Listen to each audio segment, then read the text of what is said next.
the left side of your screen in the first row there. Greg DeLorme, one of the co-chairs, co-conveners of this tournament. On the right, wearing the Tech Voc Hornets jacket, is Greg Bouchard. We mentioned his team's in the top 10. He was also named the top male player for Softball Manitoba this year. Greg plays for the Manitoba Red Dogs Senior A men's team.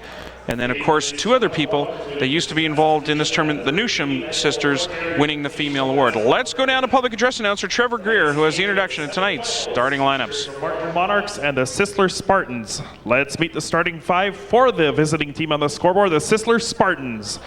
Starting at forward, number 25, Bernard Kankum.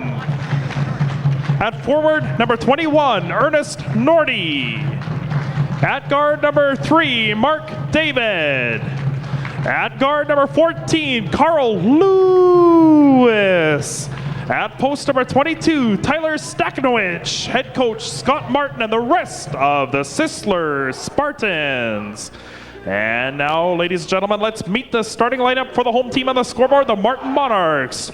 At guard, number 7, John Davis. At forward, number 8, Justin Kirby. At guard, number 9, Cole Lawson. At forward, number 14, Brent Hales. And at guard, number 22, Doug McEwen. Head coach Ray Jacoby and the rest of the Martin Monarchs. The referees for this evening's game, Bruce Fricker, Ozzie Philippin, and Blair Unger. Thank you very much, Trevor Greer.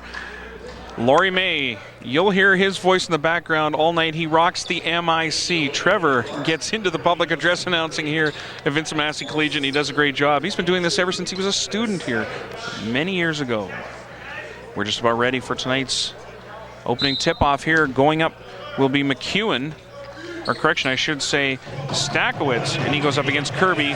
Coming up with the ball is Mark David for the Sisler Spartans. Kicks it to Lewis up top to Nordy. Nordy drives the base, works down low, steps out of bounds. Ball goes over to Martin. Here come the Spartans right away, Sean, with some full court man-to-man pressure. Lugging the mail for the Monarchs tonight will be Cole Lawson, number 9. He's in the corner. Ball goes into the paint. That's Hales. Hales, top scorer for Martin last night. His shot goes wide. Coming up with it is John Davis, a recent substitution on the squad, but he started last night and he played very well. And Coach Jacoby's been very pleased with his efforts this year. So he's got John right in the starting lineup. And for his team, it's been a welcomed addition. Nordy, right side, three-point territory, looking for Can-Cam. Throws it instead for number 22. That's his teammate, Stackowitz. There's Mark David. Three-point territory shot goes off the front of the rim, kicks out wide, and coming up with the rebound is number 22. That's Doug McEwen. Well, as we mentioned, Sean, both of these teams, we're going to see a lot of action. They're both straight man-to-man. We're going to see full court pressure from both teams. So we're going to be looking for an up-tempo bit of contest here, and here come the Spartans. Stackowitz with the board, kicks it out to David. Mark David, number 3 on your screen. He throws it across to Ernest Nordy. Ball goes to the corner. It's stolen. And coming up with the ball is number 7, John Davis. Now, Lawson with the ball. Over to McEwen. McEwen bounce pass to Davis in the corner. They go to the low post. That's Brent Hales. Ball goes out of bounds over to Sisler. 2-0 early on here in favor of the Martin Monarchs.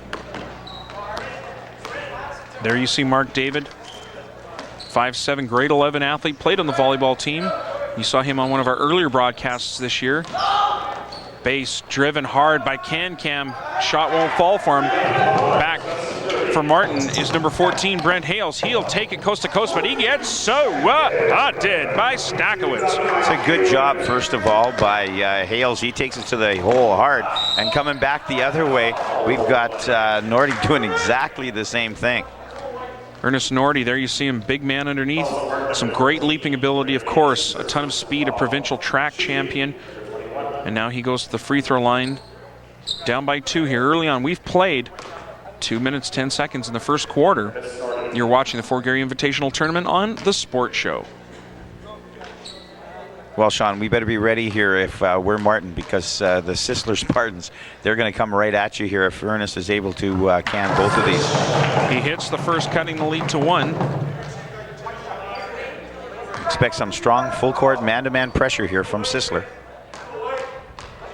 Get a good look at Ernest at the free throw line. Great concentration. He hits them both. And there's that pressure you talked about.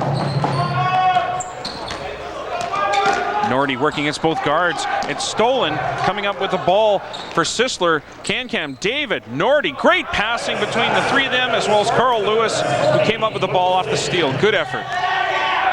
Once again, here comes the pressure from Sisler. Nordy working left side, trying to get the trap going on Lawson. That's Can-Cam now, is all over him. Ball hits the ground. Mark David comes up with it. Nice little behind the back move. He'll settle things down and set up the half-court offense for Sisler, who lead it by 2. We have contact. Looks like it's an illegal screen, Laurie. It'll be going against number 22, Tyler Stakowicz. Well, one of the things that we do talk about, Sean, is the fact that we're early in the year. As we mentioned, this is the kickoff tournament to the season, and many of these teams haven't had that many practices under their belt. So there's a lot of the small mechanics that are going to come back to haunt them. And certainly things like moving screens are part of those on-court dynamics and mechanics. McEwen, ball right side. He's looking for some help. He works off the screen set by Hales. He gives it to Hales on the pick and roll. Off the glass for the deuce. We're tied at 4.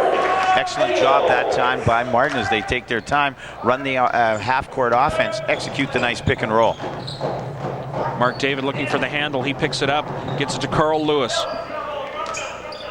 Can-Cam, he'll do it on his own. He'll make it. Nice shot, Bernard. Nice looking shot there by Can-Cam. You get a look at him there on your screen. Pulls up, hits the easy 15-footer. 6-4 the score for Sisler. We're just over 3 minutes into the first quarter here, and we are, of course, at the home of the Trojans, Vincent Massey Collegiate. The drive off the glass. Stakowicz with the board, kicks it off to David. Good job by Stakowicz doing the block out there. One of the things that Coach Martin might not be a little bit too happy with is Sisler starting to give up a little bit of penetration into the middle. He's going to want that cut off early. The score remains 6-4. Coming back is Cole Lawson, playing in the 1 position tonight for the Monarchs. Working off the screen, ball goes to the junction. That's Kirby. Kirby goes in, finger roll, ends up being short. Can-Cam with the board, does a little dance, comes up the court. That's a good, strong move by Kirby. He's just got to finish that off, Sean. Can-Cam, nice move. Shot falls a bit short, though. And McEwen now with the ball, trying to settle things down, gives it to Lawson. Nordy guarding Lawson. That's Lewis. And there's Can-Cam with the defense, but it looks like he had the reach around the shoulders of number 14, Brent Hales.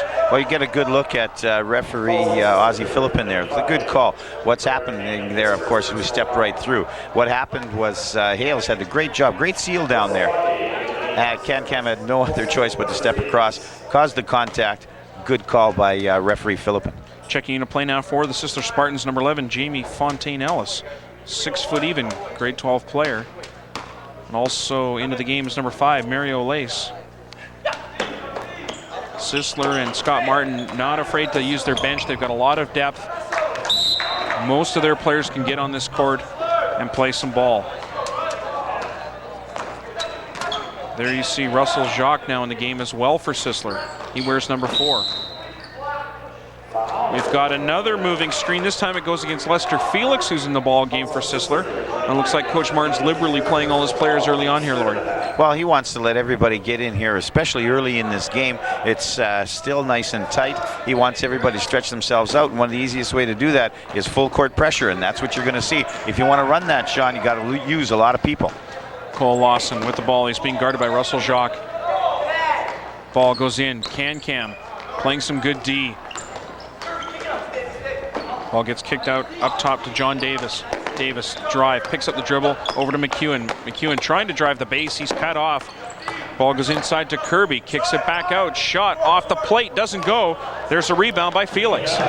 Good job by Martin that time moving the ball. They got the shot they wanted right from the foul line. Unfortunately, just unable to put it in. Ball's turned over, and coming up with it for the Monarchs is Lawson. Lawson kicks it across, ball goes out of bounds. It was deflected off the fingers of number 5, Mario Lace. Monarchs will maintain possession. They're down by 2. It's 6-4 early on in favor of Sisler. McEwen, nice ball movement. Davis to Lawson. Lawson, backhand pass. There's the shot. It should fall. Brent Hales with the basket. Once again, as you mentioned, Sean, good ball movement by Martin. Get the ball back to the pinch post to Hales, where he hits that nice, easy, soft shot, puts it away, and here comes Elias right to the hoop, and unfortunately can't put it away. Ball saved though down low by Can-Cam. He'll drive the base, goes up, circus shot doesn't fall for him. Ball goes out of bounds and over to the Monarchs. There you get a look at Bernard Can-Cam, one of Sisler's top athletes. Driving down the court is John Davis. Working against number 11, Jamie Fontaine-Ellis, who commits the foul. That'll be team foul number 4 of the quarter against Sisler. Well, what you had, Sean, is Ellis is working hard and he's doing an excellent job. Unfortunately, got a little bit out of shape there. Had to reach with his hands, and that's what caused the problem. Good turnover here. Good pressure by Sisler. Coming back is Olace. He goes in, 6-footer off the rim, doesn't fall. Rebounded by Fontaine-Ellis. He's blocked. And coming up with it is Lawson. He goes baseball pass down the court to number 14, Hales. He skips it across. McEwen, 3. No. Hales going after the board. Battle underneath. And a huge board by Lester Felix. It's a good job by both players as they wouldn't give up on that ball. Felix, good job with that inside position. Comes down with a defensive board for the Spartans.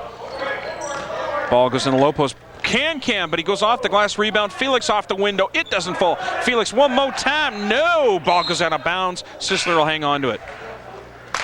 Well, I'll tell you right now, Sean, Coach Jacoby getting a little upset here. He doesn't want his players to get in a jumping battle. What he wants them to do, he wants them to lay a body on a couple of those Spartans and let's block them out. Allegedly, it's a non-contact sport, but I think the last time we didn't have contact in this game was 1954. Ball gets kicked out left side. There's the shot, falls short. Rebounded by Lawson. He's off to the races. Now he'll pull it up. No, he drives. He goes on Fontaine-Ellis. Bounce pass. It's stolen by Olace. Olace will race to the hoop, off the glass and down. 2-point lead Spartans. It's 8-6. Quickly down the court. And hitting the hoop is number 8, Justin Kirby. He's fouled on the play. He'll go to the line to complete the 3-point play. That whole thing, Sean, is started, of course, by the great heads-up pass by Cole Lawson.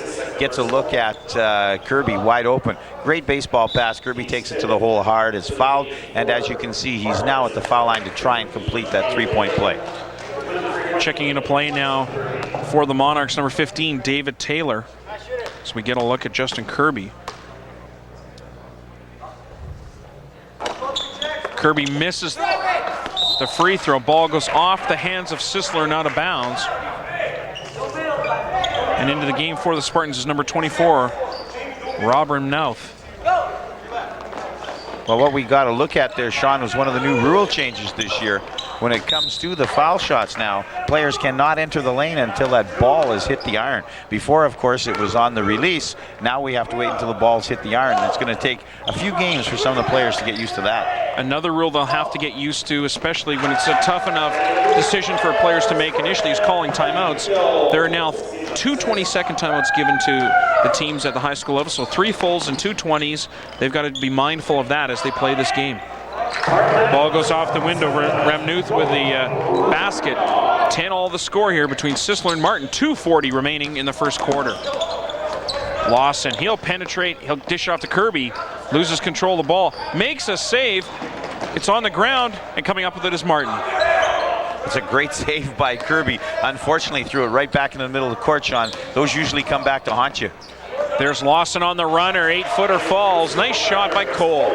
That's that penetration that we mentioned earlier. Coach Martin's not going to like that. Wouldn't be surprised if he gets a couple subs up. Ball gets kicked out. Driving is number 4, Jacques. He loses the ball, and coming back down the other end is Kirby. He'll go up 1-on-3 off the back of the rim. Tries to get his own rebound. Jacques comes up with it. It's good hustle by Justin Kirby. Not necessarily a decision that I think Coach Jacoby would be happy with. Felix with the travel. We will have some substitutions coming into the game now for Sisler. Number 1, Jason Au, and returning to play number 21, Ernest Nordy.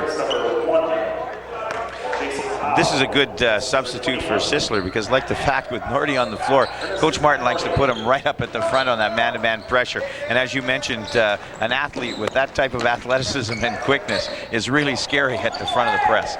Now into the game as well for Martin, number 4, Mark Strauss. And he has the ball. He'll shoot the tray. He'll make the tray. Alte. Coach Jacoby's got to love that. Put me on, Coach. I'm ready right now. Doesn't take him long to warm up. He fires and hits that three-pointer. Strauss with the stroke from three land. 15-10 the score in favor of Martin. 1:27 remaining in the quarter. Nordy goes up. Oh, he looks so smooth out there with that little clutch move. Well, that's a good first quick step by Nordy. That's what gets him up in the air. And as you mentioned, Sean, look nice and smooth. Drops it in with relative ease. Cuts the lead to 3. Lawson working off the screen. Huge screen set by number 14 Hales. No call made on the play. On the ground and kicking out the ball was Mark Strauss. He gets it to David Taylor. Taylor and Strauss at the guard position. They've moved Lawson over to the number 3 spot. Trying to get him some shots here. Strauss to Lawson. There's the 3 by Lawson. Doesn't go. Boards taken by Sisler. Ramnouth with the board. Kicks it over to number 4, Russell Jacques. Goes to Nordy. Wide open underneath. No, that's Felix, I should say. Ramnouth, he's fighting for the ball, and coming up with it is Martin's number 4, Mark Strauss. Well, between Cam, Elias, and Nordy, Sisler's got some pretty good darn athletes out there. And what is going to happen here, if they keep up this pressure, Martin might run out of gas unless Coach Jacoby gets some fresh legs in there. Ramnouth from Trey, he moves in, free throw line, off the back of the rim, goes down, but Laurie, it hit the structure before it went in. What we're going to have is interference there. You can see it clearly on your screen, and that basket will not count. Davis, Kirby, and McEwen returning to play for the Monarchs. We have some substitutions as well on the Sisler side, taking a seat. Numbers 23 and 24. That's Lester Felix and Rob Ramnouth for the Spartans. Once again, the Spartans with that full court pressure. 10 seconds now remaining in the first quarter. Ball goes in down low. Kick back out, not much time. 3 seconds on the clock. Will Martin get the shot off? Doesn't look like it. Long distance shot goes off the roof. And our score after 1 quarter of play, 15-12 in favor of the Martin Monarchs. Laurie, a fairly up-tempo first quarter by both teams. Well, both teams, as we mentioned at the onset of the show, Sean, we're going to be looking to move the ball, and that's exactly what they've done. They've gone up and down the floor, and we mentioned the fact that there would be a lot of pressure. What's going to happen with that man-to-man pressure situation, it's going to keep that tempo upbeat, and that's exactly what we've seen thus far. Get a look there on your screen. We've got the Martin Monarchs leading the Sisler Spartans 15-12 after that first quarter of play. And we're going to listen into Coach Jacoby as he talks to his team leading this ball game. GI team would like to acknowledge the support. You're playing the point right now. You've got to bring the ball up the floor a little bit slowly. But we don't have an opportunity to push it. Walk it up the floor. Take some time. Okay? Good job. Keep the defense up. Keep the intensity up. Okay? And keep them off the boards. Yeah, let's block out good guys. John, you're doing a good job on the boards block now. You're doing a nice job on 25. Justin, let's go, boys. Let's go, light the ball before you run. Okay? Let's go, guys. Go, boys. Keep it back at it, boys. Let's go. 1, 2, 3. Well, Sean, with Coach Jacoby, as he's mentioned, he wants to keep that intensity up. He wants to keep that defense up. Let's work hard on the glass. But when we have a chance to walk the ball up the floor, if there's nothing there, let's walk it up. We're playing a little bit too much to Sisler's pace. Although we've come out ahead in terms of that first quarter, there's still 3 quarters left of the game. And as we mentioned, Sisler's got some athletes. Davis and Nordy in front of our broadcast area. We've started the second quarter. Clock is not running. We have a problem here early on. We'll see if the officials catch a hold of that. In the meantime, the game will go on. Now the officials did the right thing. They've stopped play. And we'll see if we can get things figured out here. There you see Bruce Fricker, one of the 3 officials we have here this evening.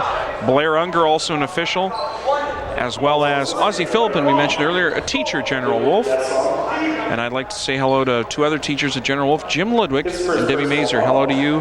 Thank you for watching the sports show. There's the score. The time has been set. And Laurie, I think we're ready to get things going again. Well, this is going to be interesting because, of course, you'd like that by the minor officials to be alerted the officials right away, because we had a situation where Sisler was close to coming up with a turnover here. Martin is going to be a little bit fortunate in this exchange. Unfortunately for them, they missed the shot. It's rebounded by Can-Cam. Coming back up the court is Russell Jacques. Ball goes to Nordy. Nordy fakes the half spin move, kicks it back out to Au. Nordy to O. O drives in. He goes up with a shot, goes long. Rebounded. It's taken by Martin's number 20, Paul Birch. What we're got to do if we're Sisler, we got to have a little more patience when we get down here. Davis picked up his dribble, kicks it out to Strauss. As you mentioned, Sean, please don't pick up your dribble against Sisler because you are going to get smothered. Once again, we've got the Martin Monarchs. A little bit fortunate that there's no turnover here. Monarchs looking to inbound there. You see Ozzie Phillip in the official. Gives the ball up, and it's brought into play. Davis, nice move right side, working in Jacques. Good D by Jacques. Works off the screen set by him. Shot doesn't fall. Ball hits the hands of a few people. Coming up with it is Ernest Norty. He settles things down, kicks it over to Jason O. Well, we've got at the start of this second quarter, Sean, both teams a little bit tired here. And as we can see, the execution is not what we had in the first quarter. But O makes a nice drive along the baseline there. Unfortunately for the Spartans, just can't put it in the hole. Birch was wide open long, but Strauss couldn't see him. Strauss now working against O. Good D by O. Driving is Davis. He goes baseline. His shot goes long. Rebound on the play by Sisler's number 15, Luc Gasson, who's now in the game. Well, it's a good move by John Davis, but what we got to do if we're Martin, we've got to start to look at some of these players inside because they're getting some good inside position against the Spartans. McEwen to Birch underneath. Birch goes off the glass. Last name Birch, built like an oak. He gets the basket. We'll have a timeout called by Sisler on the court. The score, the Martin Monarchs 17, the Sisler Spartans 12. We've played just over 2 minutes here in the second quarter. Let's see if we can listen in to one of the huddles. Talk on defense. We're not talking because we left the man open. If you see a guy open, you got to talk. Offensively, okay? Reverse the ball. Okay? Every time we reverse it, we'll get an easy one because it can't cover us in the wings. But we're trying to shoot it right away. We're trying to score every time we get the ball. Reverse the ball. It'll be easy if we reverse the ball, okay? You guys understand that? Enter it to the side, run the offense, look, if it's not there, swing it around. You can reverse it with the high post screen or a pass, okay? Don't go off the first pass. Go off reversals. Okay, let's go. Come on. 3, 2, 1, there it is. This is a good timeout, Scott, by Coach Martin. The most important thing that he's trying to get across to the team is we don't have to shoot as soon as we come down and cross center. And unfortunately for the Spartans, that's the rut that they're starting to get in.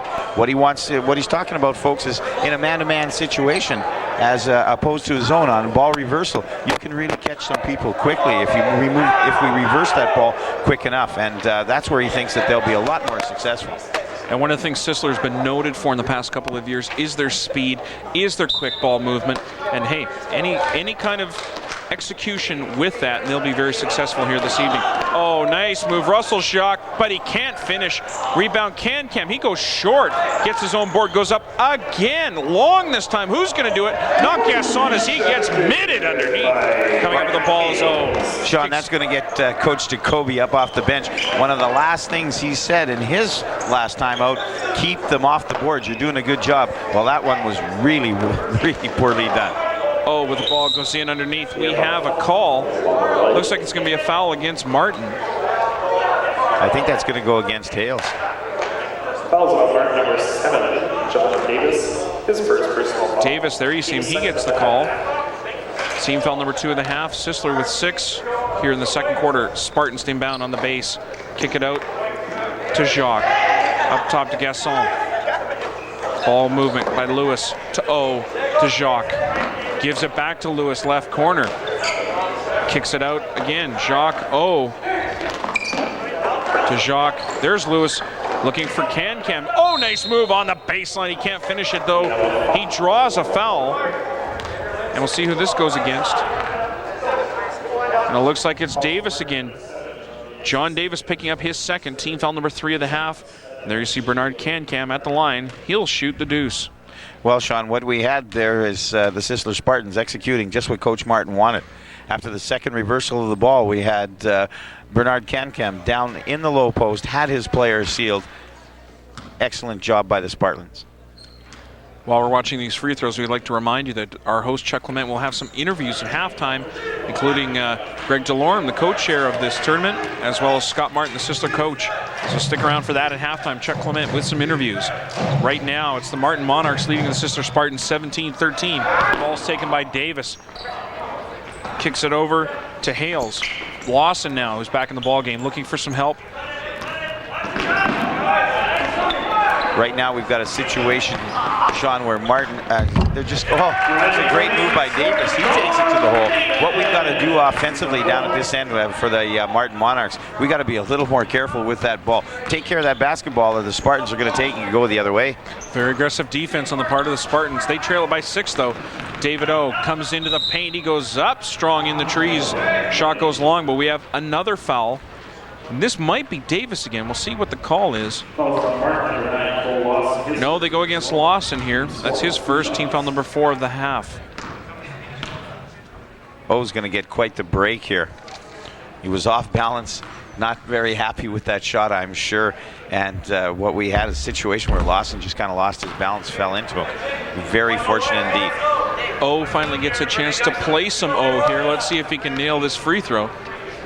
Good concentration on Jason's part. He doesn't hit it. Ball rolls out the side. The other thing that's missing right now, Sean, is Sisler's got to put the ball in the hole so that they can get their pressure working. Davis picks up his dribble, smothered on defense by Lewis. Ball saved by Jacques. He gets bumped. Can goes after it. He comes up with it, looking for some help. He's off the double team. Over to Gaston to O. Just as I mentioned, Sean, what Martin, they have to do, good look inside. Can finishes it. Now we'll see if they get some of this pressure after the basket. Martin's got to take care of that basketball. Lawson, left-hand dribble. Picks it up. Kicks it off to Morrow. They go in underneath, smack off the boards and down. That's number 8, Justin Kirby. That's going to get Coach Martin a little bit upset, but we have Justin Kirby sitting inside the paint with not a check to be found anywhere. Oh, coming off the screen, didn't see the ball coming initially, had his hands held. Turns the ball over, 21-15 the score, 5:08 remaining. Actually, now the clock's not running with 5:09.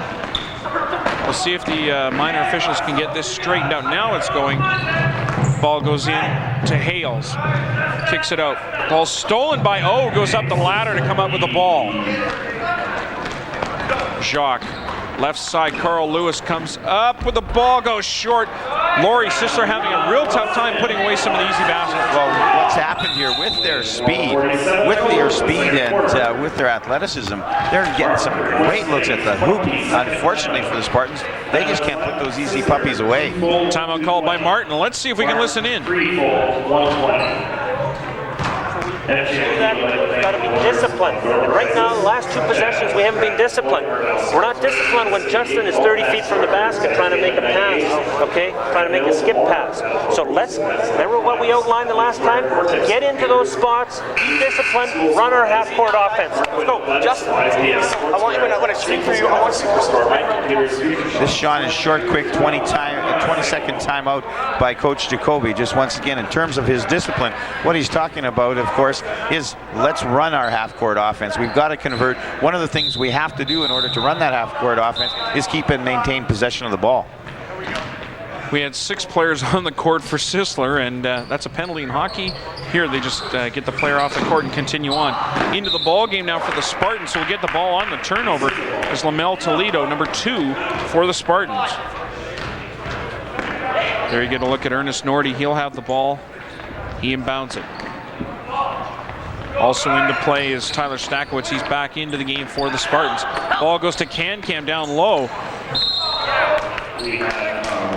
And we have a traveling violation called underneath. 4:34 remaining in the half. Ball stolen and saved. And Nordy with the easy deuce. Good effort on the part of number 5, Mario Olace, to get the steal.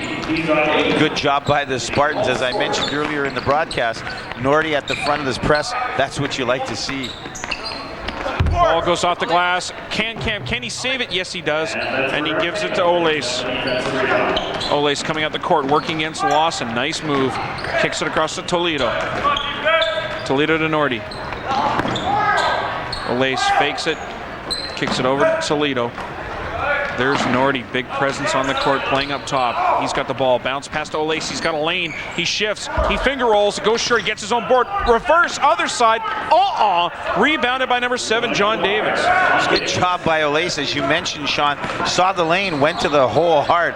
Did a great job in terms of getting that offensive rebound. But once again, Sisler just can't put the easy one in. John Davis with a little double shift on his feet before he put the ball down. That's a travel. Olace with the ball now for Sisler. They trail by 4. It's 21-17. 3:33 remaining in the first half. Olace gives it to Nordy. Nordy goes drop step. Correction, Can goes drop step. Nordy gets the board. He puts it down from 6. Cuts the lead to 2. Good job by the Spartans. Get a look at Nordy there on your screen. This is what's happening right now is we've got the Spartans. They've put it into another gear, and right now they're starting to take the game to Martin. Trailing by 2. It's 21-19, 3:05 to go in the first. Lawson on the drive. And it looks like he's fouled by number 5, Mario Olace. Sisler wants a substitution. Coming back in will be number 24, Rob Remnauth. Did a great job on the boards earlier on. Get a look at Cole Lawson. He'll go to the line to shoot for the Spartans. Well, what we have now, Sean, is a situation, of course, where Lawson and the Martin Monarchs are going to go for that bonus situation. He misses the bonus. What happened, of course, is, as we mentioned, this rule about waiting until the ball hits the rim. The Spartans a little frozen in their spots, and as a result, the Monarchs get the easy offensive rebound. Looked like Sisler had thought maybe that they were shooting 2 automatically when it was only the front end of a bonus. 21-19 remains the score, 2:51 to go in the half. And now you see Cole Lawson shaking both fingers, saying 1-and-1 bonus. Both teams a little confused on that scenario. 8 fouls against Sisler, 4 against the Monarchs. We see Doug McEwen. He's at the line for Martin. Doesn't go, rebounded by Remnauth. Olace bring the ball up the court. Looking for some help, kicks it out to Nordy. Nordy running the show, setting up the O. Over to Olace in the corner. Nordy makes a cut, he'll get the ball back. One fake, over to, that was Stakowicz with the shot. Ball goes out of bounds over to Martin. What Sisler's got to do on that skip pass out of the corner, Sean, is to look for the ball side cut that's coming in. In that situation, what we had is, as it happened with the rotation, Olace wide open down on the bottom block, and that's what they're going to have to take advantage of. Nordy working 1-on-1 against Lawson. Pulls up from 8, it falls. Nordy having a fine half. He ties this game at 21. Well, as you mentioned, Sean, those soft little 5-foot jumpers, just Nordy looks so smooth on those. They're almost automatic. Lawson picks up his dribble and he's covered by Nordy. Looking for some help. Gets it over to Hales. Hales teamed in the corner. Over to Lawson. Lawson getting a little frustrated with his defense. We have a moving screen set by Hales, and it's finally called. It's the second or third time that Hales has done that in the first half here, Laurie. Well, this is kind of interesting, this call. I wouldn't be surprised if this goes against Nordy. You're right. They have called it against Nordy, and I find that hard to believe because Hales is certainly throwing his weight around. 14, Carl Lewis. Both of these teams very physical in the way they approach the basketball game. Checking into play for Sisler is the world's greatest and most decorated Olympian, Carl Lewis. It's good to see that he had some high school eligibility left, Laurie. Ball goes off the rim. It's rebounded by Stakowicz with a huge board. Coming back are the Spartans. 1:50 to go. We're tied at 21. Lewis drives the base. He's bumped. Shot doesn't fall for him, and we'll have a foul called against Hales. I believe this will be Hales' first, team foul number 5 of the half. Well, Sean, we got a good look there at Carl's first step, rather quick, as he takes it hard to the baseline. And as Hales tried to cut him off, he fouled him. That's going to put Lewis on the line here with the game tied at 21 all, just over a minute and a half left. If you're the Spartans, you want Lewis to put these down so that we can get some pressure going. He hits the first, and like his namesake, he's got speed, and he can jump as well. He's got a free throw that the other Carl didn't have, that's for sure. Ball's rebounded by Hales, keeps it in play, goes to McEwen. 1:40 now remaining in the first half. Sisler with a 1-point lead. Lawson, right side, working against Lewis. Kicks over to McEwen. McEwen being guarded closely by number 5, Olace. We have a foul called in the play. Officials calling it tight here in the first half, Laurie. Well, what we've got here is a situation where Sisler's very, very happy with their defense. And as we mentioned, they're going to go full court. They're going to be in your face. They play a lot of people. And as a result, that intensity is kept up. They're not afraid to take the fouls. They're not afraid to go for the turnover. John Oditojo in the game now for the Monarchs. He'll replace Brent Hales, who actually has 2 fouls. 2 of the 5 here for Martin in the first half. You get a look at Ray Jacoby, the coach, and his assistant coach, Tin Pon, Mike Penno, and of course their managers, Amy Gendel and Melody Moore. McEwen double deuce at the line, trying to tie things up at 22. Hits the first. Just under a minute and a half to go here in the first half. A reminder that Chuck Clement will have some interviews at halftime, including one with one of the co-conveners of this tournament, Greg DeLorme. Ball's rebounded on the play by number 4, Mark Strauss, who's back in the game. McEwen working against Jacques. Now trapped by his own player. McEwen still working the right side of the court. It's stolen. Taken by Jacques. Jacques streaking back down the court, pulls the ball out, gets it over to Lewis. Looking for Can-Cam down low. Ball slapped away by Justin Kirby. Spartans will maintain possession. We're tied at 22 with 1:05 to go in the first half. That's a good ball cut by number 25, Can-Cam. That's the person they've got to go to down low. We've got a mismatch here with Can-Cam and number 22, McEwen for the Monarchs. And when you've got a mismatch, you got to abuse it, that's for sure. A lot of shoving going on underneath between Can-Cam and McEwen. Stakowicz to the hole. He trains it. A great move by Stakowicz. Whether he knew it or not, he put a great fake on Hales. Hale goes up in the air and he takes the ball to the hole. Kirby going up strong, board taken by Can-Cam. Can-Cam working against Oditojo. Ball's stolen by Oditojo. He goes in and he loses control of the ball and crashes into the wall at the end. Ball goes back over to Sisler. They lead it by 2. 31.2 seconds remaining in the first half.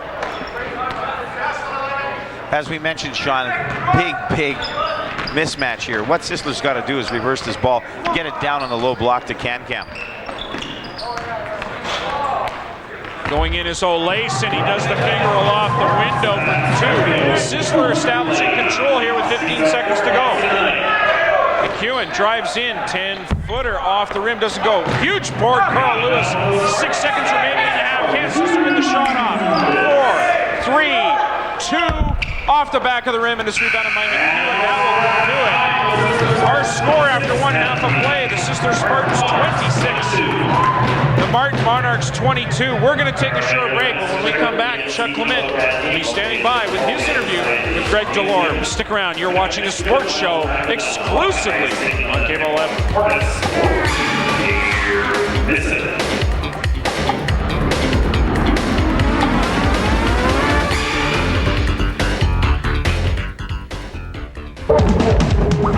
Hello again, basketball fans. This is Bill Wedlake, head coach of the University of Winnipeg Westmen. Welcome you to our 9th season on Videon and Shaw Cable 11 with our show, Westmen Basketball. And what a great season it's going to be.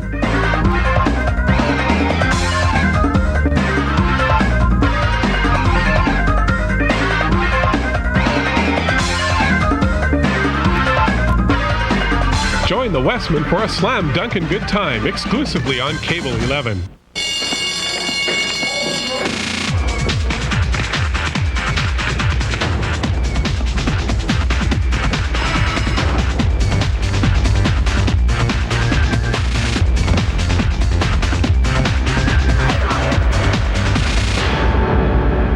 Cable in the classroom, tears down walls, opens minds.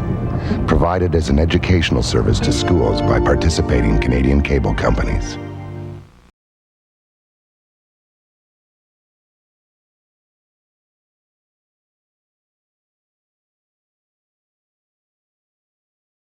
Welcome back to Vincent Massey Collegiate.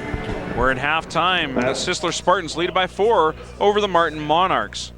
And right now, we'd like to go down to our host, Chuck Clement, who's standing by with an interview. Take it away, Chuck.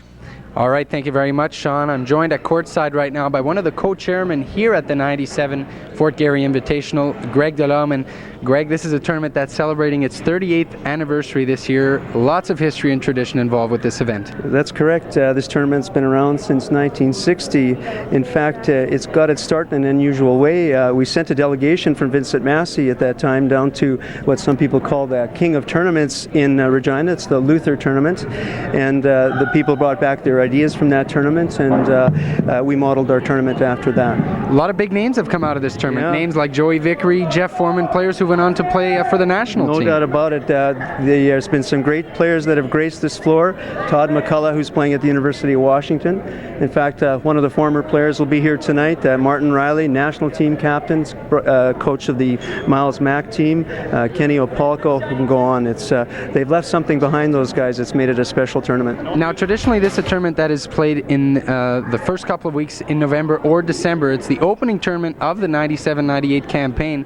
How important is it for some of these teams to come out with a victory and kind of lay claim as early favorites in the 98 provincials? It's interesting that you bring that forward. First of all, when we put up the first ball at this tournament, people know the season has started. And there's no doubt that coaches will want to stake out some territory, and they're going to kind of lay it out on the floor and say to other people, here we are, this is see what you can do against us, and we're ready to come forward at the end of the year for that provincial championship. Over the years, this tournament has not only contributed on a sporting level in terms of creating and producing some good basketball talent, it's also helping a lot of players on the academic level. Why don't you tell us a little bit about this bursary program? Yeah, we implemented a FGIT bursary in 1965 through the support of the Fort Garry School Division. Some 95 players have received that bursary. And again, a couple of coaches tonight, Scott Martin from Sisler and Martin Riley from Miles Mack have been recipients of that award. Now, another special award that is in its first run here at the Fort Garry Invitational is an award that's being brought forth this season, and it's an award that's being brought forth to honor an individual who was very close and dear to the hearts of many people in basketball circles throughout Manitoba. Tell us a little bit about that award. Yeah, a lot of people think that basketball is just a tournament, but we had an opportunity this year through some unfortunate circumstances. There was a gentleman that used to ref in this conference. His name is Bruce Benoit. He was a member of the Cloverleaf Refs Association. He unfortunately passed away at the age of 48, and the committee thought it was fitting that we could make a tribute in his name. And from here on in, the most sportsmanlike teams, both boys and girls, will be called the Bruce Benoit Award. And we're thrilled with that, and we've spoken with his family, who will be presenting that award on Saturday night, and I think they're equally thrilled. Well, Greg, congratulations once again on a great event here at the 97 Fort Garry Invitational. We wish you much luck throughout this weekend and, of course, in coming years. Thank you, and we appreciate your interest in the tournament. Thanks for coming up. Greg Delorme, or Greg Delhomme, the more specific way of saying it, one of the co-chairmen here at the 97 Fort Garry Invitational. Sean, Laurie? Thank you very much, Chuck. Pleasure having Greg Delorme on the broadcast and talking about the tournament. What we'd like to do right now is tell you about some of the upcoming events as well as the sports show. We want the sports show to be your link to the community sports here in Winnipeg. If you have an upcoming community sporting event that you would like promoted on air, you can reach the sports show by fax, and that number is now on your screen, 487-1707, and we'll give you a chance to write that down. So if you want to grab a pen and make a note here, the fax number once again for the sports show is 487-1707. Now, thankfully, with the mail strike over, you can send your requests in by mail as well. Please write to the sports show at 22 Scurfield Boulevard, Winnipeg, Manitoba, R3Y 1S5. And we ask that when you send in your requests that you please send them in at least 2 weeks in advance, and they should be marked attention, the sports show. Okay, now upcoming events around Winnipeg. The next Manitoba Junior Hockey League game here in Winnipeg will be Saturday, December 13th at the St. James Civic Center, which of course is located at 2055 Ness Street. Nolan Plugman and the St. James Canadians take on the St. Boniface Saints, who are managed by the one and only Tony Ryu. That's Saturday, December 13th, 7:30 p.m. at the St. James Civic Center. If that's not enough junior hockey action for you, how about the Manitoba Major Junior Hockey League? There's 3 games on the slate, all Sunday, December 14th, all of which start at 7:30 p.m. Let's run through those for you right now. The Canucks play the Raiders at the Civic Center. We just mentioned that earlier, 2055 Ness. The Hawks play the Railers at Eric Coy Arena, while the Victorias take on River East. That is at the St. Vital Arena. So once again, 3 Manitoba Major Junior Hockey Leagues: Canucks Raiders at the Civic Center, Hawks Railers at Eric Coy, and the Victorias versus River East at St. Vital Arena. Now, our man Chuck Clement is doing some great work. He's been hustling up interviews, keeping track of the action. He's got another person down at courtside. Take it away, Chuck. Thank you very much, Sean. I'm joined now at courtside by the head coach of the Sisler Spartans, Scott Martin. And Scott, your thoughts on the first half of tonight's game? Well, it went fairly well. I think both teams are really working very hard, and it was a hard-fought half, and that's why it's a close game right now. How important is it this early in the season? It's the first tournament. You haven't even had any exhibition games yet. How important would it be to your team at this stage to come away with a victory tonight and play in a championship final this early in the season? Well, it'll be great for us. We had a bit of maybe an off year last year, so it would be great to get some confidence for the kids, and I know that if they were in the final, they'd be just pumped up and super excited to play, so it'll be great. We spoke a few moments ago with Greg Delhomme, who's the co-chairman here, and he told us a little bit about the important bursary program that the Fort Garry Invitational has, and you were a recipient of this program in 1986 following your varsity year with Churchill. Tell us a little bit about how important and how beneficial this program is. Well, that was a few years ago, but as a university student, I mean, the money was great, and you know what else? Just the recognition was excellent too, to know that people have seen you played, and there's some importance attached to that. So it was actually quite an honor for me to receive the bursary. Well, Coach, there's the buzzer. I know second half action coming up in a few moments. Good luck with the rest of tonight's game. Okay, thank you very much. Coach Scott Martin of the Sisler Spartans, guys. Second half action coming up in just a few moments. Back up to you guys. Thank you very much, Chuck. Again, we get a look at some of the fans in the house here at Vincent Massey Collegiate. Just a reminder, folks, that next week on the Sports Show, we will be bringing you women's hockey live from the Max Bell Center at 7 p.m. That's the University of Manitoba Bison women's team, led by Laura Solberg. She's the coach of that team. It's now a CIU sport. They take on the Devils in Winnipeg Women's Hockey League action next Friday, live 7 p.m. on the Sports Show, exclusively on Cable 11. Now, coming up on Boxing Day, Friday, December 26th, join us for an exclusive look at the preparations and planning taking place for the Pan Am Games in Winnipeg in 1999. Join me, Sean Coates, and special guest and co-host Ernie Nairn, Friday, December 26th at 7 p.m., as well as December 27th at 7 p.m., and Sunday, December 28th at 1 p.m., exclusively on Cable 11. And we'd like to remind you that we'll be returning to exciting community sports action on the Sports Show in the new year.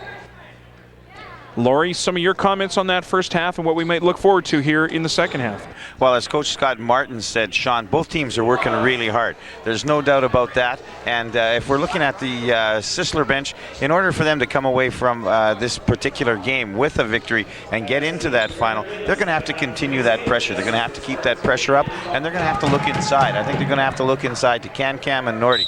Those are the things that are going to do it for the Spartans.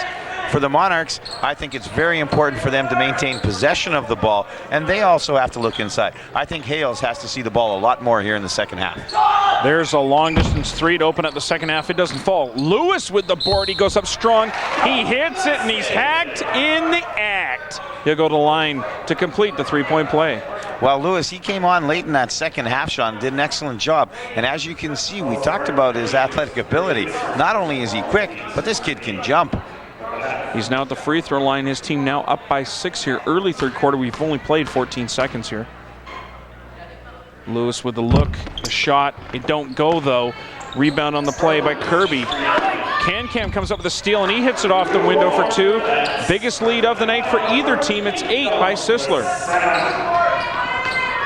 Once again, Sean, it's very important here for the Monarchs to maintain possession here and run their half court. Oh, unfortunately for Davis, that doesn't go. You hate to see anybody miss layups like that. 8-point lead for Sisler, and they have the ball. Lewis to Nordy, kicking it over to David. David looks for Nordy. Ball's taken by Cam. Settles things down. Goes up with a 3 and it falls. Nice shot, Bernard.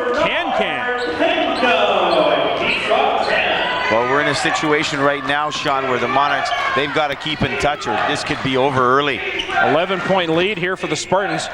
They've opened things up since the second half started. Underneath is Lawson. He loses it. Ball goes out to Hales. Shot off the back of the plate. Doesn't go. Carl Lewis with the board. That's Lewis with a tremendous defensive rebound this time. Starts the ball up to Fort. Oh, he looks inside to Can-Can. Unfortunately, just miscued there. Now the Monarchs with the ball. Looking to get a hoop. They haven't scored in the first minute and a half. However, Sisler has scored 7 points since we've come off the break. They now lead it by 11. Lawson drives the base, bounce pass down low, stolen by Nordy. Looks like Monarchs are forcing things on offense, Laurie. Well, we've got a situation, Sean, where that's happening right now for the Monarchs. They're lucky to come away from this particular exchange. As you mentioned, they're forcing on the wings, especially forcing on the baseline. What they've got to do is they've got to come down, nice and easy, convert, put the ball inside. Lawson doesn't go for him. Nordy with yet another board. Kicks it across to David. Mark David, nice bounce pass. He goes to Can-Can. Can-Can with the move, but he travels. Ball go back over to the Monarchs. And Laurie, if it wasn't for the odd turnover and the odd missed hoop for the Sisler Spartans, they could be up by as much as 18 right now. Well, very easily, Sean. As I said, the Monarchs, what they've got to do is they've got to settle down here a little bit. As you can see, they're forcing, as you mentioned earlier, and the other thing that they're doing, they're shooting the ball way too quickly. They're playing to the right now to the Spartan speed. Sisler likes this. They say, come on, you want to play quickly? Let's go. Yeah, you want to run? We'll run with you. Ball by Kirby doesn't go. Slapped away by Hales. Just saved. Ball goes back into Hales. He tries to drive. Kicks it across Nordy with a nice touch to slap it out of bounds. And it looks like the Monarchs will inbound on the baseline. Coming into the game, returning to play, I should say, for Sisler. Number 24, Robert Nouth. Well, as you said, Sean, the Spartans, they're quick. And so what you've got to do if you're the Monarchs, protect that basketball.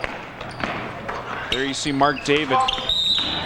Works around Ernest Nordy, and he's going to be called for the foul. He stuck the knee out as David was going around.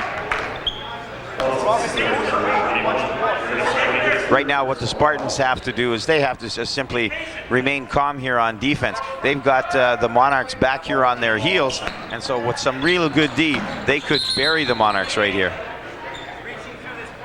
We have no, not a foul. It's just Blair Unger making sure that the players have a chance to inbound the ball because the stands are very close to the out-of-bounds line.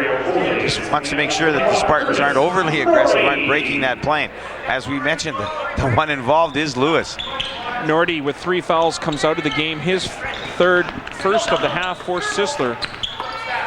Ball's almost turned over. It is turned over and saved now by the Sisler Spartans. Coming back, Mark David hustling down the court. Nice pass to Lewis. Drives the base. Up strong. He's fouled. Once again, Carl Lewis. Good speed down the side. Nice drive on the base. He'll go to the line to shoot 2. Well, we've got a situation here where Sisler comes off that turnover. We mentioned, Sean, the quick hands of the Spartans created that turnover up the court quickly, and there you get a good look at Lewis, who along that baseline, he just explodes. Lewis will get credit for that basket, and maybe the next one if he hits it, but we've got to credit number 3, Mark David, for seeing him down the court. Great vision, fired the ball into his hands. Lewis hits both ends of the free throw, extending the lead to 13 for Sisler. They're up 35-22. Coming back is Lawson, driving on Lewis. And we have a foul. It looks like it'll go against Lewis. Well, that's the second time in this game, Sean, where Lewis has done an excellent job. And then what he's done is he's put his hand out and touched the player when he's needed to regain his balance. And as a result, has been called twice for that.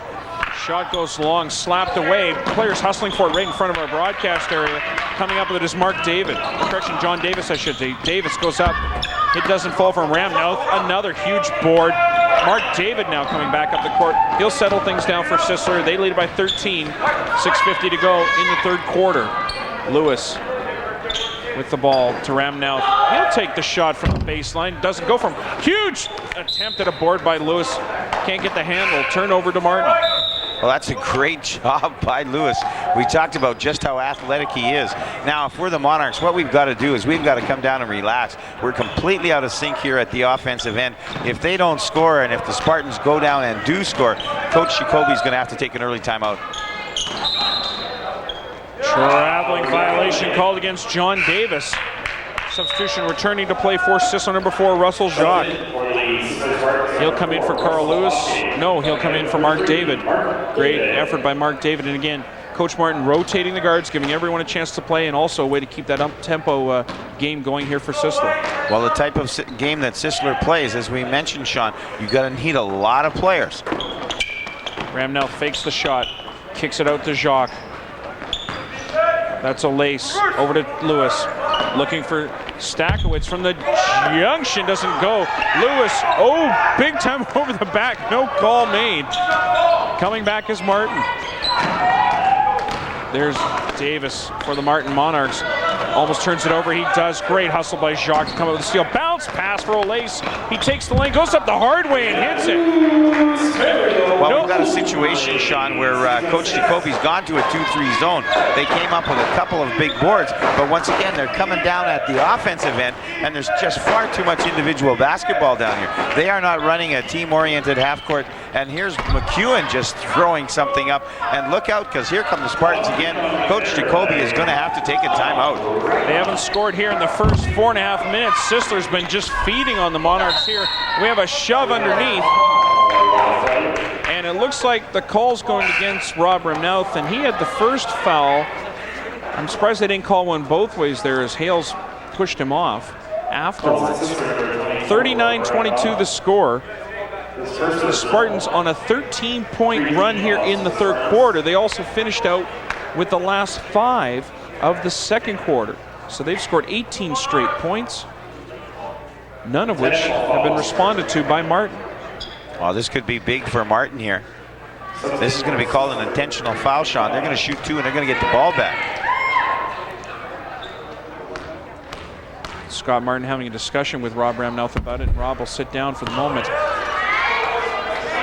Unfortunately for Martin, number 14 Brent Hales missed the front end of the technical, or the intentional foul, I should say. He hits the second, and finally, after an 18-point run by the Spartans, the Monarchs get back on the board, and they'll have the ball way down their own end of the court. 39-23 the score in favor of Sisler. What has to happen here, Sean, is Lawson's going to have to just take charge here of the offense for the Monarchs. Ball gets passed down the court to McEwen again. Martin looking like they're forcing things here a bit. Lawson with it. He'll drive in. Tries the bounce pass. McEwen from the base. It doesn't go. Rebounded by Can-Can. What we have here is we have the guards for Martin. They're losing control of the basketball game here, Sean. Oh, nice circus shot. Number 5, Mario Lace. I thought the Shrine Circus didn't come into here till March, Laurie, but it seems like they got the show flying here already. Wow, excellent move as he takes it to the hole, I'll tell you. What we've got to do here is McEwen and Lawson, they've got to calm down and put the ball inside to the big man. There it is. He hasn't touched the ball in so long, he forgets what it looks like. He almost put it down.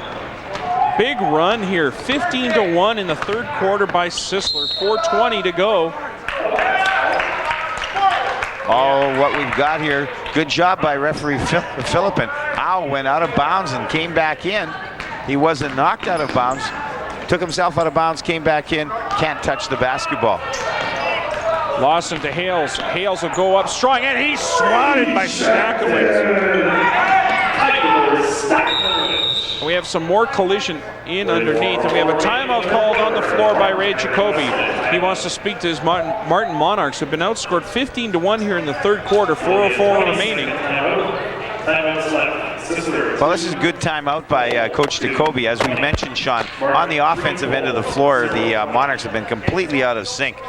We haven't had one of the guards step up and take control at all, and as a result, this is a good timeout, but it had to come earlier. Weave's not trying to. Okay, let's go. Let's go, White. Yep. Let's go, boys. 1, 2, 3, Monarchs! Quick timeout on the part of Coach Jacoby. His team down 41-23 here with 4:04 remaining in the third quarter. We'd like to remind you folks that if you want to see more of the Fort Garry Invitational Tournament, action continues tonight here at Vincent Massey Collegiate. Miles Mack taking on Tech Vaughn. That should be a good game. That will start immediately following this one here at Vincent Massey Collegiate as well. There's some women's action going on down at Fort Richmond. Ball swatted again by Stakowitz, and he now comes up with a board. And now Russell Jacques coming back down the court with the ball. Traveling violation called against Sisler's number 13, Mitch Charles, who's now in the game. Laurie, Fort Richmond Collegiate taking on Oak Park this evening in girls action. St. Mary's Academy, coached by your lovely wife, Debbie May, taking on Vincent Massey Collegiate girls in a great battle there. That'll likely be the one that follows at Fort Richmond Collegiate. As you mentioned, Sean, that's the girls' action over at Fort Richmond. Those are the two semifinals.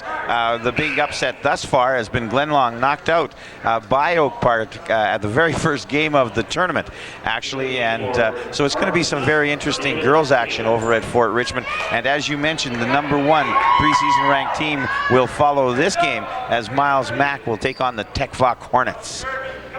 And on the girls' side, I think I heard you say a couple weeks ago, beware the Hawks. MBCI putting together another good team this year. Ball's on the ground. Coming up with his number 15, David Taylor. He's in the game. Shot from the outside. Lawson hits the tray to cut the lead. But it's still 41-26 in favor of the Spartans. 3:20 to go, third quarter. And we have another traveling violation called against Russell Jacques. That little half step is causing him some problems. The bottom line is, as you mentioned, Sean, he's got that half step, and then that's combined with the fact that he almost carries the basketball. So as a result, that's where that quick travel comes in. The one good thing about this game is you do have that three-point shot, and you can get yourself back into a game in a hurry. Years ago, before they had it, it used to be you couldn't do that. You had to keep coming down, getting 2, and saving 2 at the other end. Now you can just keep jacking up the tray and hopefully cutting the lead that way. Now Strauss working against Jacques, goes by him but runs into Can-Can. Ball forced in underneath. Charles with the grab, gives it to Jacques. Jacques running down the court, looking for Stakowitz. Instead, he gives it to Charles, right side. Mitch Charles over to Can-Can. Can-Can drives, goes up in traffic. He's hit, no foul call, ball slapped out. Stakowitz with the mitts, coming up with the ball to Jacques, to Charles. Charles from the corner, doesn't go. Slapped away, and it's saved on the part of David Taylor. Well, you got a good look that time at home in terms of Martin and the way they handled the 2-3 zone. They forcing Sisler to shoot from the outside and coming away with that weak side rebound. Charles almost with the steal, slaps it out of bounds. Ball go back over to Martin. They trail by 15 here in the third quarter. 2:27 remaining. Get a look at Cole Lawson on your screen, guarded by Carl Lewis, who just enters the picture. Lewis with a steal, ball goes off his foot. He kicks after it. Football called. Martin will fortunately get the ball back, but again, tenacious defense on the part of Lewis and his Sisler Spartan teammates. Well, I've got a situation, Sean, where Carl is just so quick. Great effort on his part, as well as Mario Lace, who's guarding Strauss, Lawson, and Lewis. Great matchup. Lawson drives in, avoids the swat by Stakowitz, but in adjusting his shot, he missed it. Oh, big miss! Here's Lawson. He's not afraid to shoot again, though. He goes up in traffic, hits the deuce, cuts it 13, 2 minutes remaining, third quarter. That's a good job by Lawson as he comes right back after that big block by Can-Cam and hits the 2 for the Monarchs. But here comes Can-Cam on the baseline. Great drive. Drives hard to the hole, sticks it off the rim, but he's fouled. He'll go to the line to shoot 2. Sisler leading at 41-28 with 1:48 to go in the third. Can-Cam's had an excellent game, I'll tell you, Sean. With Can-Cam and Lewis and Nordy, Coach Martin's got himself some athletes again. Look for them to be a force this year. Manitoba High School's rankings as they work towards the provincial championships. Bernard Cannon leading all scores with 11 points. 43-28 to score. Lawson working back down the court. Stakowitz loses it, coming back to Olace. Olace driving down on Strauss. Almost loses the ball. Good D by Strauss. Olace to Lewis. Kicks it across. Big drive and the shovel shot. It doesn't go. Lewis tries the putback. It doesn't fall. Ball's bouncing everywhere. Finally, Martin comes up with it. And that's number 4, Mark Strauss. He'll try and settle things down. Gets it over to Lawson. Well, folks, we had a situation where the last time down the floor, the Monarchs did a good job on that 2-3 zone. Forced Sisler to shoot from the outside, got the easy rebound. That time it was terrible. The thing that kills zone is penetration, and that's what they allowed. Returning to play for the Monarchs, number 14, Brent Hales. And coming back in for Sisler, number 1, Jason O. Ball to be inbounded on the baseline by Olace. He gives it to O. O running the show over to Olace. Looking for some help. Strauss almost with a steal. Lewis has the ball. Under a minute to play here in the third. O from three-point land. Kicks it over to Kankum. He thinks about it. He goes to Stackowitz. Drop step. In the paint. Reverse. Up and down. What a great move by Stackowitz. What happened there on the baseline? We had Justin Kirby straightens up. He takes those knees. They're no longer bent. He is basically frozen in position. And Stackowitz, as you mentioned, Sean, great drop step. Goes around it with ease. Strauss doesn't hit it, but he gets the rebound. He'll try and go up again. No, he kicks it out to Kirby. Ball slapped by O. Ball's on the ground. Coming up with it is Stackowitz. 20 seconds remaining now in the third quarter. Chance for Sisler to play for one here and try and extend this 17-point lead that they have in the third quarter. Well, Sean, we keep seeing that every time that the Martin Monarchs put the ball on the floor, all it does is allow the Spartans to steal. Shot at the buzzer, or just before the buzzer doesn't go. Ball's out of bounds. 1.5 seconds left. Martin will just have enough time to inbound it, but they'll make a substitution first. Returning to play is number 7, John Davis. Get a look at David O and David Taylor. The long throw at the end of the quarter goes sailing over top of the backboard. We've played 3 quarters of play. The score, the Sisler Spartans 45, the Martin Monarchs 28. And Laurie, that third quarter was absolutely huge for Sisler. Well, as we mentioned, Sean, what Sisler was going to have to do is they were going to have to put tremendous pressure on the Monarchs, get them to cough up the basketball with that pressure, and look inside and let Lewis and Nordy and Cankamp do what they had to. And that's exactly what they did. The Monarchs, they had to hold possession of the ball. They coughed the ball up far too much. Here's the result. Let's see what the Monarchs will do to regroup before the fourth.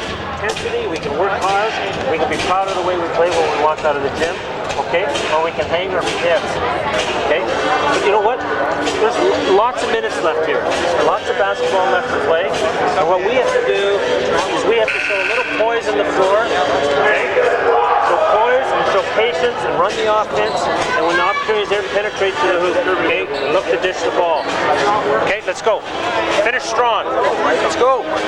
Let's go, boys. 1, 2, 3. John, this is a good job by Coach Jacoby. As he's mentioned, we might not be able to win this particular basketball game, but there is 10 minutes left in the game. And what he wants to see is he wants to see the Monarchs do an excellent job. Get that discipline that they've lost. A little bit of poise, control the ball. The one and only Matt Rendulic doing a big dance. Hey, high school basketball is fun. We know that. Matt knows it. You should know it too, and we bring it to you all the time on the sports show. Fourth quarter action starts 45-28 in favor of Sisler. Olace down to Kankum. Back to Olace. Kicks it across to O. Over to Lewis. Lewis to Kankum. He'll take the shot from the base. Doesn't fall for him. Rebounded on the part of Hales. Good ball movement by Sisler. Kankum can hit that shot. That's a good shot for Sisler. Davis, who you see back in the ball game, he has the ball. Looking for Hales. Hales guarded closely by Kankum. Ball dished out. Short shot falls for number 8, Justin Kirby. That's a good job also by the Monarchs as we get to see that ball movement that they so dearly needed in the third quarter. Oh, to Olace. Olace drives the base. Reverse doesn't go. Kankum's there. Tap back falls for him. 47-30 the score now in favor of Sisler. We've played just about a minute here in the fourth quarter. Defensively, Sean, even though the Monarchs are in a zone, they've got to keep those feet moving along the baseline. Olace not only blew by 1 Monarch player, but 2 to get that easy layup. Unfortunately, he missed it, but Kankum's there to put it away. Ball's rebounded by Lewis. Gives it over to O. O coming down the court. Setting up the offense for Sisler. He'll go from the free throw line. The Rainbow J falls. Oh my oh. On the O for Sisler. Extends the lead to 19. Biggest of the game for Sisler. Trap at half court goes to Davis. He's wide open. Kicks it across to Strauss, who's also wide open. 3 doesn't fall. Kankin with the board. Coming back down the court. Does he force it? Yes. Bounce pass. Strauss with the save at the defensive end. Well, what we're starting to get, Sean, once again, is the type of tempo that the Spartans like to play. What the Monarchs have to understand, when they have possession of the basketball, Sisler can't score. Foul will be called against Sisler's number 5, Mario Olace. Team foul number 5 of the half for the Spartans. Turning back into the game now for Sisler, number 21, Ernest Nordy, and number 24, Rob Ramnelf. However, we have a 22nd timeout on the floor. And hopefully we'll get a chance to listen in to one of the huddles here.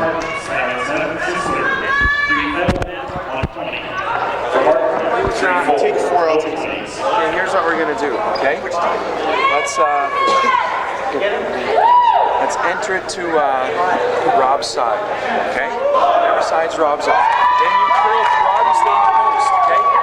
Say you entered there, you're gonna curl through the ball side. So you might be open in the corner, you might be able to dump it into Rob. The stack might be open in the middle. If that's not there, we reverse it, and you go through again.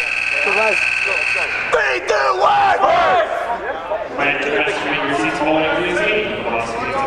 Well, Sean, with that timeout, I'm pretty sure that Coach Jacoby's going to go back to man-to-man. What he's got to do is, the tempo is getting away from them, whether they're playing zone or man-to-man. I'm pretty sure he wants to go back to man-to-man, have his kids work hard. Let's see if we can win this quarter. Davis goes up, runner, doesn't hit anything.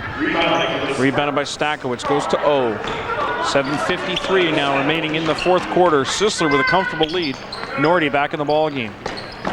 Goes to O in the corner, to Nordy. Ball movement to Lewis. They go to O, other side, wide open jumper, doesn't hit it. Hales with the board. Well, as we said, folks, Monarchs back to a man-to-man situation on defense, just as we started the game. The only difference is they don't quite have the step they did. Here comes Strauss right down the middle, and once again, the Monarchs are just simply not running any discipline down at the offensive end. Nordy kicking it across for Lewis, who makes a great save. Carl Lewis saving his teammates' effort there. Ball goes off the hands of Hales and out of bounds. Sisler will maintain possession. They lead it by 19. 7:11 to go, fourth quarter.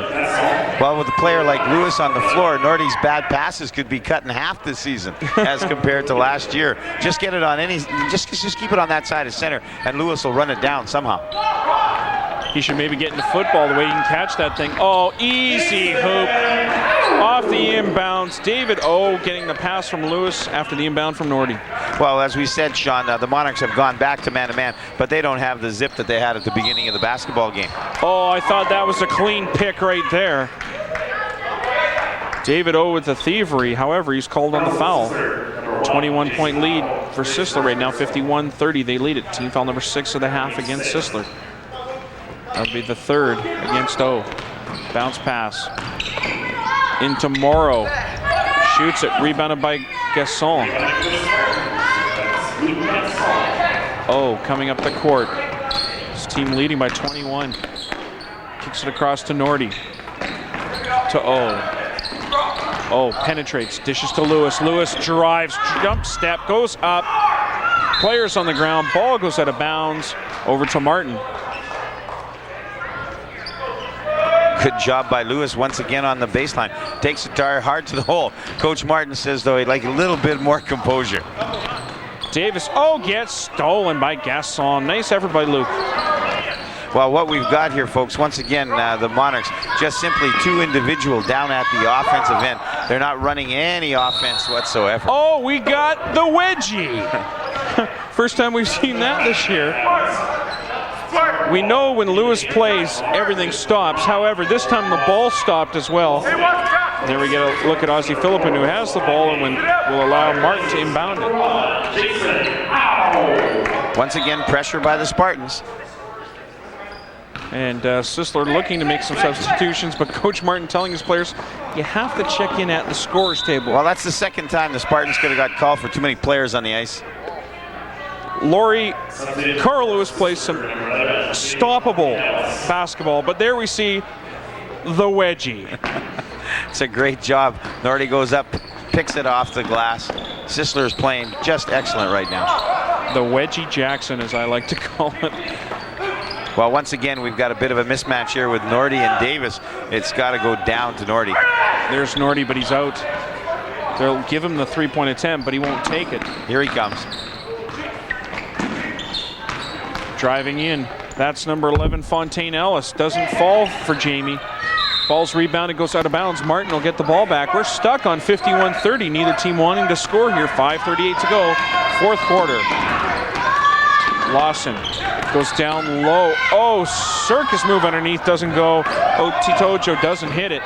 Bodies colliding underneath. Lawson, long distance three. It doesn't fall. Taken by Fontaine Ellis. Fontaine Ellis leading the break. He'll go 1-on-1 push shot. Doesn't go, gets his own rebound. Kicks it out to Norty. And Norty travels going backwards. You hate to see that. You know he's trying to set things up, but he moved his foot as well. We get the big smile from referee Fricker. He didn't want to call it, but there's nothing he could do. Collision in the corner. Ramnouth will be called on the foul, and you can see Rob's a little mad at that call, but you can't mug the guy totally. You can do it partially, but not totally, Laurie. Well, as you said, Sean, Rob getting a little bit angry with himself. It's taken him a while to get out of that football mode. Yes. Sisler had a great year, by the way. Coach Hudson doing an excellent job over there, as he does every year. Congratulations to Greg Kiesman, who's now working over at Sisler, and hopefully the former Daniel McIntyre assistant coach will get into that program and help them out as the Spartans look for another title next year. Older, wiser brother Mitch back at St. John's. Yes. Working with that program there as well. And congratulations once again to the River East Kodiaks, victorious in the high school football league this year, as well as women's volleyball. We saw that last week on the sports show. Ball's rebounded on the part of the Martin Monarchs. Coming back with it is Lawson. 51-32 the score in favor of Sisler. 4:50 to go, fourth quarter. Davis trying to sneak low to avoid Norty. Draws the foul underneath. That'll be team foul number 8 of the half against Sisler, and that'll put Martin to the line in the bonus situation. Substitutions returning to play for Martin, number 8, Justin Kirby, and for Sisler, number 25, the big man, Bernard Cancan. Bernard Cancan, get a look at him there on your screen, folks. He's had an excellent game tonight. He's just been super underneath. Once again, working hard with Norty on that pressure. And we talked about those three athletes, I'll tell you, with Norty and Cancan. Once again, we got a little bit fooled by that single bonus. Players standing around waiting for the officials to do something, but they let the game go on as they should. Ball goes off the legs of number 10, David Morrow, and out of bounds. Sisler with the ball. 4:36 to go here, fourth quarter. A healthy 19-point lead for the Spartans. Well, Sean, you did mention that this is the kickoff to the high school season, and that a lot of these teams, they come in with perhaps, if they're lucky, one exhibition game under their belt and maybe a couple of practices. And there are certain situations when that is glaringly obvious. And would that be one of them there, possibly, Laurie, the free throw situation?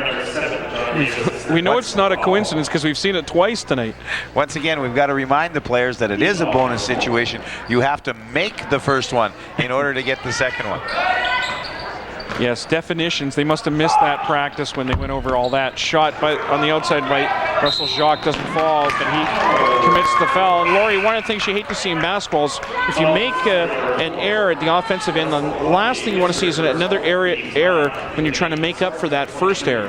Yeah, unfortunately for the Spartans, that was compounded, but even more unfortunately for the Monarchs, what Lawson has to do, all he needed was one or two dribbles to get his balance, get his head up, look down the floor. Brent Hales is wide open.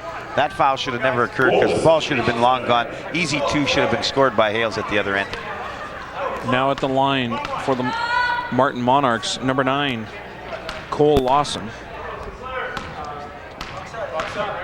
We have some of the Martin girls team's players. Oh, over back violation. That was close, Laurie. I thought John Davis there actually saved the ball. Well, the bottom line is his feet didn't go over the line. I don't know if that ball came down on the other side of the line or not, because I don't think that was back over. Mark David back in the ball game, kicks it across to Fontaine Ellis. Fontaine Ellis up with a shot, doesn't go. Two Sisler players collide on the rebound. Fighting for it is Nordy. He draws the jump ball on possession. Well, right now we've got too many of the Monarchs just looking at the clock, Sean. They want this to be over. The Spartans are still quick to the step, and as a result, there's a lot of blockouts that are being missed. Sisler wanting to add to their stats. Monarchs wanting to get off the court. Nordy hits the shot. It won't count because we're going to have an illegal block as well. Called again, I should say, and I think this may go against number 23, Lester Felix, who's returned to play. That's going to go against Felix. We got referee Younger said the elbow was a little too high. That's going to go against Felix, and what's going to happen is the Monarchs, Brent Hale is going to march down and shoot the bonus once again. Now this may be the 2-shot bonus, Laurie, because we're at the 10 foul mark, and for the players, that's a good sign. They won't have to worry about the count here. Hales misses the first. Hale started the game off very strongly. Unfortunately, not only the pressure of the Spartans, but even his own team, they happened to take Brent out of the game this evening, and he's never been able to get back on track, Sean. Mark David, point guard for Sisler, bringing the ball up the court, fakes the 3, kicks it across to Cancam. Free throw line. Oh, was going to get blocked on the shot, passed it to his teammate who was looking for the rebound. 3-second violation called. We get both Felix and Nordy were in there for an eternity. Actually, it was from here to eternity. They were in there. Morrow to Davis. Kicks it across to Lawson. Lawson looking for some help. Drives off the screen set by Hales. Hales with the ball looking for Kirby. Kirby, ball deflected by Jamie Fontaine Ellis. Gives it to David. Mark David gathers control of the ball, settles things down. 3:10 to go here in the fourth. Sisler with a huge lead. Nordy to David, fakes the shot, goes between his legs with the ball, kicks it across to Fontaine Ellis. He's not afraid to shoot. He goes up again. Nordy fighting for the ball, comes up with it. He's got a lane. He goes hard to the hole, and he sticks it. Well, as we keep mentioning, Sean, the Spartans just a half a step quicker right now than the Monarchs. That's painfully obvious. Down at the defensive end also, Monarchs can't play with the ball. They've got to get going. They've got to get moving that ball because you know that the quick hands and pressure of the Spartans, they're going to steal the ball. 3-point attempt doesn't fall. Rebounded by Nordy. Nordy wisely settles things down. His team up by 20 here. 2.5 minutes to go in the fourth. Barring a miraculous comeback, it will be Sisler. Oh, backhanded shot doesn't go. This is what we affectionately call garbage time, Laurie. Well, I'll tell you what, as you mentioned, Sean, Fontaine Ellis is not afraid to put the ball up any way, any form. And we've seen him put it up about 4 or 5 different ways. We got Coach Martin is going to get his big 3 out of the game here with 2.5 minutes left. Rest them, and they've earned themselves in a final spot in that 1997 FGIT championship game. They will play the winner of the Miles MacDonnell Buckeyes and the Tech Vaughan Hornets. That game follows immediately here at Vincent Massey Collegiate. So if you want to see some great action, get on down and check it out. Of course, the finals for the boys and the girls take place here tomorrow. Come on out and watch the action at Vincent Massey Collegiate. Ball goes off the glass, rebounded by Lemuel Toledo. Kicks it across to David. Mark David driving the court. Goes across to his teammate number 31, Rampersand. Sorry, Laurie. No, it was great, Sean, to see the subs from Sisler come off the bench. So frightened that they wouldn't shoot. It only took them about 3.5 seconds before they fired one up for Coach Martin. Felix with the deuce, 22-point lead in favor of Sisler. Almost a steal. Kirby goes in, uncontested finger roll, falls. Cuts the lead back down to 20. 1:23 to go here in the game. Mark David, bounce pass for Charles, who wasn't looking for the ball at first. David picks up his dribble, looking for some help. Bounce pass to Rampersad. Stephen Rampersad with the ball to Charles, to number 2, Toledo. Toledo drives in, traveling violation call. And we have substitution on the part of the Monarchs. Coming into play, number 6, Matt Thomas. 1 minute, 1 second remaining. 20-point lead for the Spartans. There you see Matt. And now you see number 10, Dave Morrow. Lawson with the ball. Works steps into the double team, contact called. And that foul will be charging us number 2, Lemuel Toledo. I believe that's his first team foul, number 11 of the half. Well, Sean, we've seen in the last few seconds here the 5 players that Coach Martin have put on the floor. By no means are they changing in terms of intensity or game plan. What they've done is they put pressure on the Monarchs. When they were down here, they ran the ball very well. Their offensive movement was exceptional, got the easy hoop, and came out in the full court man. 55.9 seconds to go here in the game. Late cut to 19. Mark David once again with the ball. Bringing it up the court, giving it to Charles. Charles fakes the shot, kicks it across to David. David, guard penetration, kicks it out to Toledo. The lefty goes up, shot doesn't fall. Rebounded strongly by Felix. He goes right back up, and he's fouled. And it looks like Lester Felix will go to the line to shoot 2. No, it's going to be on the baseline. It's before the shot. Push called before. Once again, as we mentioned, none of the Spartans shy when it comes to shooting the ball. Felix. Oh, this will be a back over violation. Toledo, no, he lets Martin play with the ball. I got confused there, Laurie. I thought he was going to touch it at the last moment. He just gave up the ball, a quick turnover. Well, what he decided was he wasn't going to touch the ball, wasn't going to give that turnover, wait and see what happens. He's going to break down and let the Monarchs touch the ball first and then see if he could steal it. So he let that happen, but unfortunately wasn't able to steal, got called for the reach-in. That puts the Monarchs on the line to shoot 2. I thought maybe in the spirit of Christmas he was giving away a freebie there, but I guess not. At the line, number 10, Dave Morrow, misses the first and hits the second. Cuts the lead to 18, 55-37, 29 seconds to go here. Well, Sean, we saw a decision that I'm sure that Coach Martin can live with when you're up 20.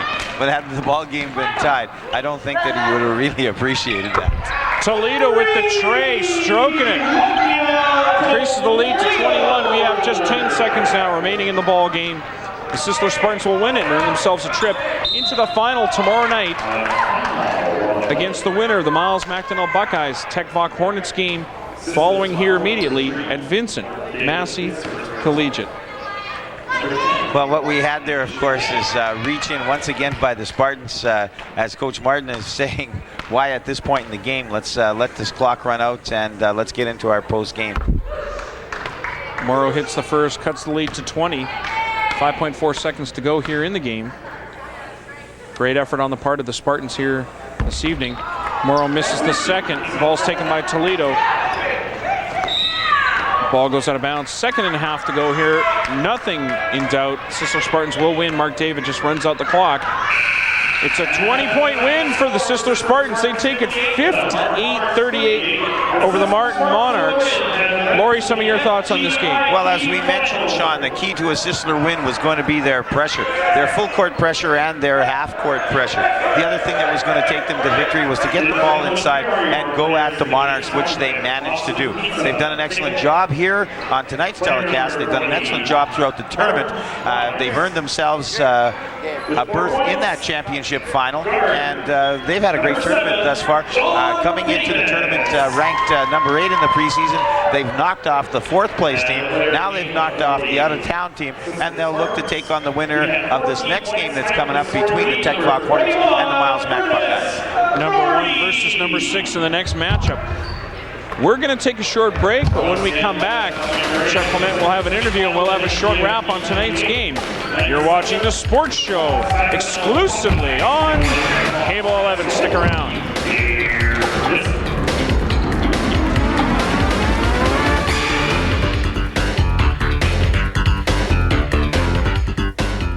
What's up? Who's hot? Where's the latest action spot? Hints and tips, did you know? Milestones and local heroes. Sports, shorts, event reports, news you'll use of every sort. Celebrations and on location.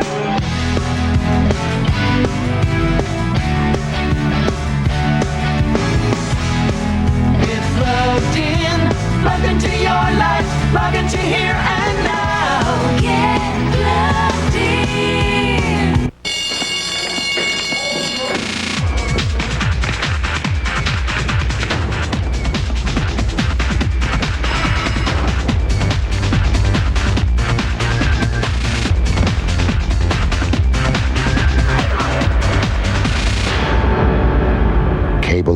classroom, tears down walls, opens minds. Provided as an educational service to schools by participating Canadian cable companies. The role of the art school is photography art, art and politics, and censorship and art. These are just some of the topics discussed in the new program called Art Speaks. Join the colorful host, Suzanne Gillies, and her many guests from the Winnipeg local art scene and their discussions about Winnipeg art. Artists and art lovers, tune in exclusively on Shaw and Video on Cable 11, Wednesdays at 9:30, Fridays at 10:30, and Saturdays at 11:30 p.m. Hello again, basketball fans. This is Bill Wedlake, head coach of the University of Winnipeg Westmen. Welcome you to our 9th season on Videon and Shaw Cable 11 with our show, Westmen Basketball. And what a great season it's going to be.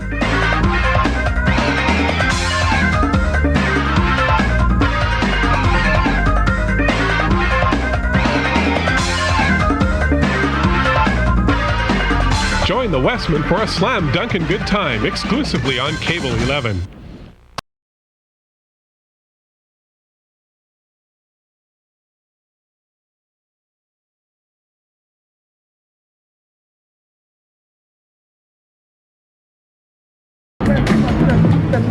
Welcome back to courtside here at Vincent Massey Collegiate. The Sisler Spartans take it tonight over the Martin Monarchs, 58-38. Lori, some of your thoughts on tonight's game here by the Sisler Spartans winning by 20. Well, as we said, the Spartans, one of the keys to their success is pressure, and they applied that all night. Coach Martin's got his athletes. He's going to be there. I mean, it's been a great tournament for them. They've knocked off the number 4 team. They've earned themselves a place in the final. It's going to be great for the Spartans. Okay, and we're going to talk to one of the Spartan athletes right now, and with one of the athletes is our host, Chuck Clement. Chuck, take it away. All right, guys, thank you very much. I'm joined at courtside now by the player of the game for the Sisler Spartans, Ernest Nordy. And Ernest, what do you think of tonight's game? It wasn't a bad game. First of all, I'd just like to start off by thanking my players, because without that, the game would have been possible. And we played really hard, although we had a couple of bad situations on turnovers and that, but we stuck with our game and kept running our offense, and the game came through for us. What are you guys going to have to do tomorrow to beat either Tech Vok or Miles Mack and hopefully come away with the championship here in the 97 Fidget? We're going to have to pick it up a lot and really work the ball around, get our passing down, and then stay healthy. On a personal note, 14 points tonight, of course, the player of the game. What did you think of your performance here tonight and so far this season? I thought my performance for the first start of the season, I thought it was pretty well, and there's always room for improvement and upping tempo for upcoming tournaments and that. All right, well, congratulations on tonight's game, Ernest, and congratulations. Thanks. Good luck tomorrow night. Right. Ernest, the player of the game tonight for Sisler Spartans. Sean and Laurie, back to you guys. Thank you very much, Chuck. Ernest Nordy, yes indeed, our player of the game. And Laurie, comment on Ernest's game here tonight. He was just a big presence for Sisler this evening. Well, once again, we talk about athleticism. You want him on the front of the press. There isn't anything he can't do. He has that nice soft little jumper from about 8 feet, and plays great D. He's quick, and he just complements Coach Martin's game plan perfectly.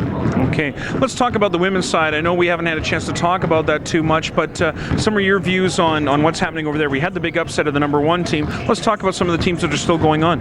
Well, what we have is over at Fort Richmond, where the girls' site is, as you mentioned, the upset Oak Park over Glenlawn. They make it into a semi where they're going to be playing the Fort Richmond Centurions. So you know the house was rocking over there, as this one was here at this game. The late game tonight will feature the Vincent Massey Trojans, so you're going to have the crowd from here rush over there to support them, and they're going to go against the St. Mary's Flames, who have done well in the last 4 years in this tournament.